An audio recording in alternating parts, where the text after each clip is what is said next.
Hi everyone, welcome back. Thanks for joining us today. We've got a brand new story to share with you.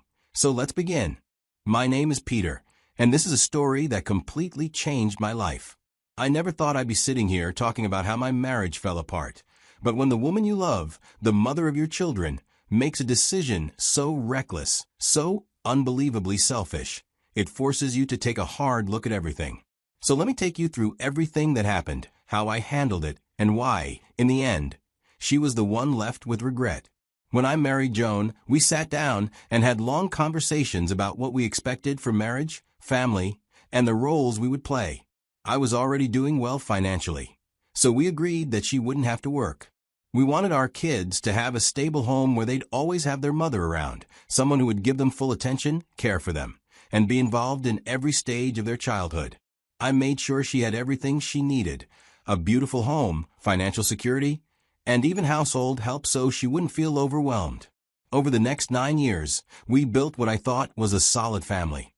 We had 3 kids, and after the third, we both agreed that was enough. 3 felt right, and we were happy with the life we had created. Of course, like any marriage, we had our ups and downs, but nothing unusual. There were disagreements, stressful days, and moments when we got on each other's nerves, but that's just life. Nothing ever made me feel like our foundation was crumbling. But things took a turn after our youngest turned 3. Joan would step out in the afternoons without saying where she was going. I'd come home from work expecting to see her with the kids, only to find the house quiet. No sign of Joan, just our children, waiting for a mother who didn't bother to tell them when she'd be back. The first time my eldest called me at work, I thought it was a mistake. "Dad, Mom's not home. She's been gone for a while." I told him not to worry. Maybe she was stuck in traffic or something. But then it happened again, and again. Each time, the calls grew more anxious. My son, just a kid himself, was forced into a position no child should be in, watching over his younger siblings, wondering why his mother had disappeared for hours. I started calling Joan whenever I got those calls. But my calls would go straight to voicemail. When she finally answered, her tone was casual, almost dismissive. "Oh, I just stepped out for a bit," she'd say. No real explanation. And when I asked her where she went, she'd brush it off, "Just out to get something." That was it.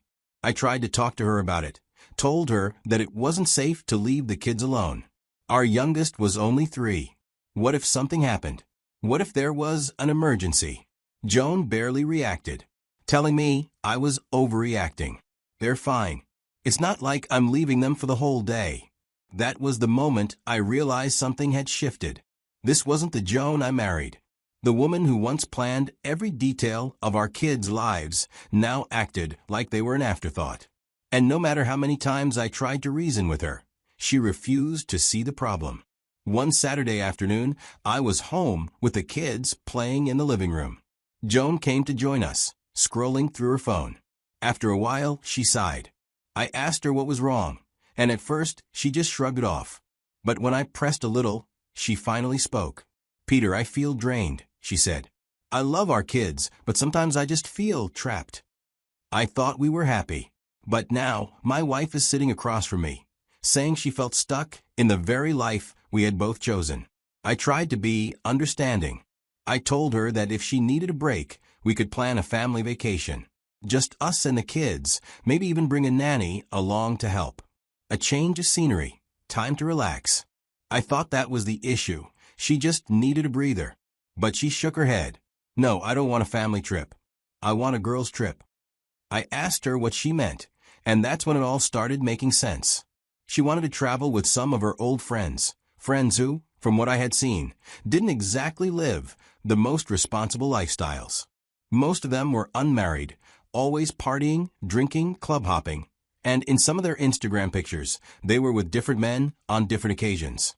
I wasn't comfortable with it, and I told her straight up, "Joan, I don't think that's a good idea. These friends of yours, I see the kind of things they do when they travel. It's drinking, partying, and God knows what else. You're a married woman, a mother of 3. A trip like that sets the wrong precedent."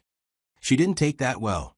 The second I said no, she got defensive, raising her voice, saying I was being controlling, that I didn't trust her, that she was still her own person, and didn't have to ask for permission to live her life.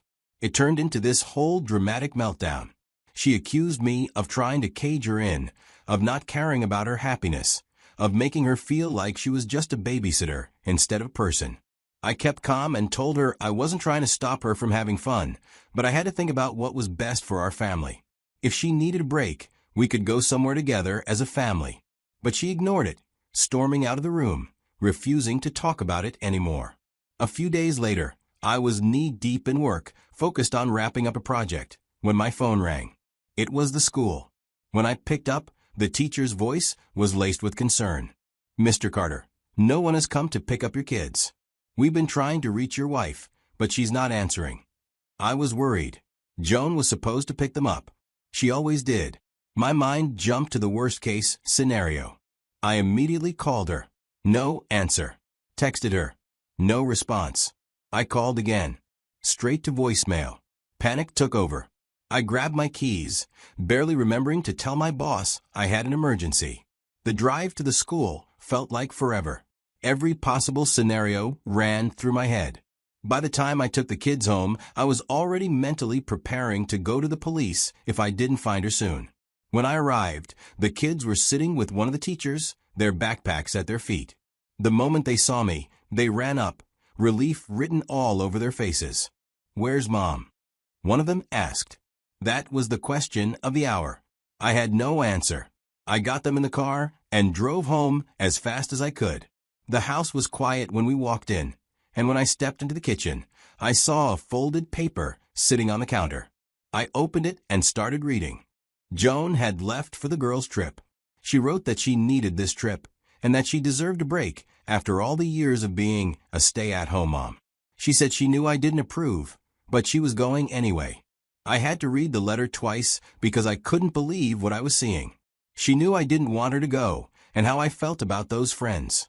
And yet, she went ahead and did it anyway. Not only that, but she didn't even make arrangements for the kids. She just left. Despite my anger, a wave of relief washed over me for a brief moment. At least she wasn't lying in a ditch somewhere. That night, I barely slept. I tried to make sense of it. I asked myself over and over again, what could possibly be so important about this trip that she was willing to risk everything? Was it the drinking? The parties? The chance to relive her old life? And if so, when did our family become a burden to her instead of a priority? By the time the sun came up, I had my answer. I wasn't going to waste my energy trying to understand someone who had made it clear where her priorities lay. She made her choice. Now it was time for me to make mine. The next morning, I called my boss and took emergency leave. There was no way I was leaving my kids alone again. My first priority was getting them the care they needed. I hired a nanny who could help stabilize the home while I sorted everything out. Next, I contacted a lawyer. I explained everything. The letter, the call from a school, the fact that Joan had made no arrangements for the children's care before disappearing. My lawyer told me I had a strong case to file for emergency custody. I didn't hesitate. Then, I cut off her access to my money. The joint account? Frozen. I refused to let her finance her selfish getaway with the same money meant to take care of our home and children. If she wanted to party in Hawaii, she could figure out how to pay for it herself. While all of this was happening, I documented everything. I saved the letter she left behind, which is a written confession of her actions.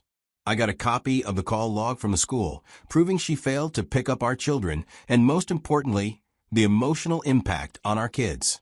It didn't take long for the stress to affect them. My youngest fell sick from all the anxiety. He kept crying for his mother, confused and scared. The older two weren't much better. My oldest, being the most aware, came to me one night and asked a question I'll never forget. Why did Mom choose a vacation over us? By the time the 7 days were up, things had shifted in the house. The kids were adjusting. They had a nanny who showed up when she was supposed to. They were slowly accepting the new reality. And honestly, so was I. When Joan walked through the front door, she was anything but apologetic. She threw her bags down, looked around the house, then turned to me with a scowl. The first thing out of her mouth wasn't about the kids, wasn't about how things had been while she was gone. No. She was furious that I had frozen the joint account and why her card wasn't working. I had to borrow money just to survive that trip, Peter, she snapped. I expect you to pay me back for every single dollar I had to spend. I didn't give her the satisfaction of reacting. Instead, I reached over to the kitchen counter, picked up the envelope I had been waiting to give her, and silently handed it to her. She snatched it and tore the envelope open, then laughed. Divorce papers, she scoffed, shaking her head like I was a joke. You're really this dramatic? Peter, come on. You're not serious. She refused to sign it, thinking I was bluffing, that this was just another argument we'd eventually move past. But when reality set in, her attitude changed. She lawyered up fast, ready to fight me for custody of the kids. She claimed I was being controlling and vindictive for cutting her off financially. She tried to paint herself as a loving mother who just needed a break, but the facts weren't on her side. Since I had filed first, I already had temporary custody. That meant the kids stayed with me while the court sorted everything out. Joan was forced to move out of the house. She started bouncing between friends' places, but that didn't last long. The court process dragged on for months. Divorce cases always do, especially when custody is involved. Joan tried every argument she could. She claimed she had been the primary caregiver, that I was too busy with work to raise the kids. But my lawyer came prepared. We presented call logs showing how many times the school had to contact me because she was missing. We showed proof of her disappearing acts, the letters she left behind, and the fact that I had to scramble for a nanny because she abandoned our children. The judge didn't have to dig deep to see who was the stable parent. The kids also had a say. By this point, they had already adjusted to the new routine. The oldest one, especially, was old enough to understand what had happened. When they were asked where they wanted to live, they said they felt safe and stable with me. That was the final nail in Joan's case. The court granted me full custody. Joan was given supervised visitation, meaning she could only see the kids under strict conditions and for limited time periods. That broke her. Without me supporting her financially, her life crumbled fast. She had no job, no savings, and now, legal bills piling up from a custody fight she lost. She tried to demand spousal support, but the court didn't buy it. She was an able-bodied adult who had chosen not to work, and that wasn't my problem anymore. She had to figure it out on her own. She maxed out whatever credit she had left, borrowed money from friends who quickly stopped answering her calls, and before long, she was drowning in debt. That's when the regret hit. She started calling, texting, begging me to reconsider. She said she made a mistake, that she never meant for things to go this far. She promised she would be a better wife, a better mother. But I wasn't interested in empty promises. By the time she showed up at my house and tried to speak, I let her talk. I let her pour out every excuse, every apology, every desperate plea. Peter, I was overwhelmed. I wasn't thinking straight. I never meant to hurt you or the kids. I just needed a break, but I see now that I went about it the wrong way. I let her finish. Then, I reminded her of what she had said to me not long ago. You told me you were tired of being a mother, Joan. You said you felt trapped in motherhood. She shook her head, tears spilling over. I didn't mean it like that. I love our kids. I cut her off. Well, now you're free. No kids to trap you. No husband to hold you back. Congratulations. The look on her face? Devastation. It was sinking in. She tried again, reaching for my hand. Peter, please. Don't do this. We can fix this. I'll be better. Just tell me what to do. I pulled away. Joan, you made your choice. You chose your freedom. Now live with it. Go work. Make your own money. Take as many girls' trips as you want. That's what you wanted, right? She broke. Right there on my doorstep. Hands covering her face. I stepped back inside, leaving her out there. Looking back at everything that happened, I can tell you one thing for sure. This wasn't just about a trip. It was about priorities and respect. So, before I wrap this up, I want to share 3 lessons I learned the hard way. First, a parent who prioritizes fun over family will lose everything. Being a parent is a choice. Nobody forces you into it. And once you make that choice, Your kids don't get to be an afterthought. You don't get to press pause on them when it's inconvenient. Parenthood isn't a part-time job. It's not something you clock in and out of when you feel like it. When she decided to walk away from her responsibilities, I made sure she lost the privilege of being a full-time mother. And that's the reality. When you put yourself first at the expense of your kids, there will be consequences. Second, if someone shows you they don't value you, believe them. I used to make excuses for Joan. But the truth was right in front of me. She was selfish. She wanted the security of a family, the benefits of a stable home, but she also wanted the freedom to act like she didn't have a husband and kids waiting for her. And when someone keeps proving to you that they don't respect you or what you provide, it's on you to stop ignoring the signs. People don't change just because you want them to. They only change when they want to. And sometimes they never do. And third, never tolerate disrespect. The moment they cross that line, it only gets worse. The more you let someone get away with it, the more they'll push their limits. The moment my wife put herself above our family, I acted. So, I want to ask you, what do you think? What would you have done in my situation?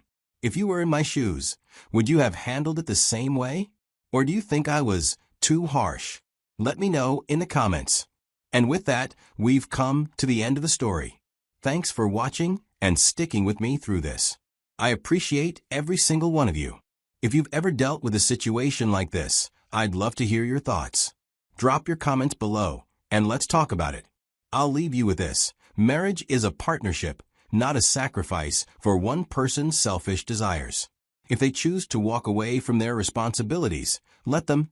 Just don't be there when they come crawling back.